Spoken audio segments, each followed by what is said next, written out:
Donc voici la fameuse TEP corps entier du département de médecine nucléaire du centre Georges-François Leclerc, qui a été installée dans le courant de l'été, qui est opérationnelle depuis 4 mois.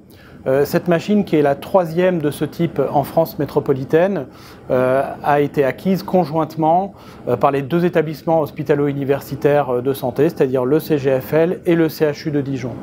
La particularité de cette TEP corps entier par rapport à une TEP classique, c'est la profondeur du champ d'exploration qui va permettre d'acquérir des images corps entier en une seule prise de vue, en une seule acquisition.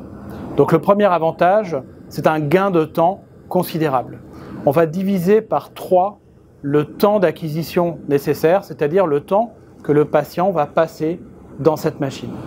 Mais en fait, ça va bien au-delà de ça parce que donc, la profondeur du champ d'exploration nous permet également d'augmenter considérablement les performances, la sensibilité de cette machine, de l'augmenter d'un facteur 10. Donc ça va nous permettre non seulement de gagner du temps, d'aller plus vite, mais également de réduire la quantité de radioactivité nécessaire pour obtenir des images de qualité.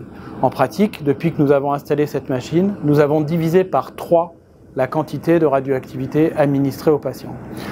Et en plus, ça nous permet d'avoir des images d'une qualité tout à fait exceptionnelle par rapport aux machines d'ancienne génération, sachant que ces images étaient déjà de très bonne qualité.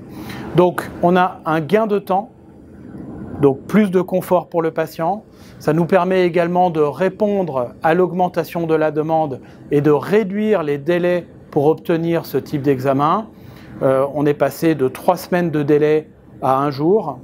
Et puis, ça permet également de réduire donc, la quantité de radioactivité utilisée, donc d'augmenter la sécurité des patients et du personnel soignant, tout en augmentant la qualité des soins diagnostiques que nous sommes en mesure de prodiguer aux patients. Les indications de la TEP corps entier sont les mêmes que pour la TEP classique, à savoir l'exploration des cancers, le bilan initial, mais également le suivi de l'efficacité des traitements, y compris en neurologie pour la détection des pathologies neurodégénératives, mais également pour le suivi des pathologies rhumatismales ou inflammatoires. Cet outil, ce TEP corps entier est un outil de routine clinique, c'est-à-dire au service des patients au quotidien, mais c'est également un outil de recherche exceptionnel, puisqu'il va nous permettre d'ouvrir des nouvelles perspectives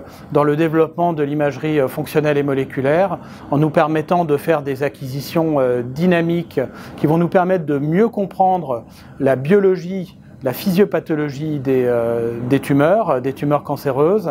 Et puis ça va nous permettre également, si on arrive à réduire suffisamment la quantité de radioactivité nécessaire, ça va nous permettre d'envisager de faire des campagnes de dépistage ciblées évidemment chez les patients particulièrement à risque de développer un cancer.